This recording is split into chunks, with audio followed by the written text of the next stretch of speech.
پښتون ټایم کې مو په سلامونو هرکلی کوم. الله دې وکړي چې روغ او جوړ به اوسئ.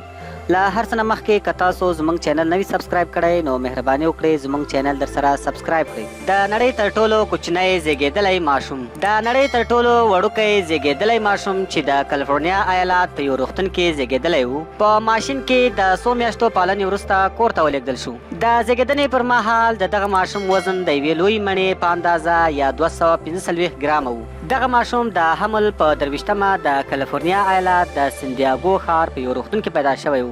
د روغتون ډاکټرانو پرې سی بي نوم ایښودلی و او د نجلۍ مور او پلار ته یې ویلي و چې ماشومه به یې له 1 ساعت څخه ډېره ژوندۍ پاتې نه شي. د دغه نجلۍ مور وایي چې موږ خوشحاله یو چې دغه 1 ساعت په ساعتونو او بیا په اونیو بدل شو. د دغه ماشوم یوه ډاکټره کیم نور بیا د دغه نجلۍ ژوندۍ پاتې کېدل یوه معجزه بولي او وایي چې هغه د ډېر کوچني وجود لرلو سره سره ډېره قوي ده. سی بي په روغتون کې 15 میاشتې د ډاکټرانو د ځانګړي مراقبت او پالنې لاندې تېر کړل او له روغتون څخه د وتلو پر مهال یې وزن 2 کیلو او 200 ګرامه ته رسېدلی و. تر سی بي مخکې د نړۍ تر ټولو وړوکی ماشوم په جرمني کې زیږېدلی و چې د زیږون پر مهال یې وزن 252 کیلو ګرامه و. نو دا و زموږ د نن ورځې ځانګړی ریپورټ.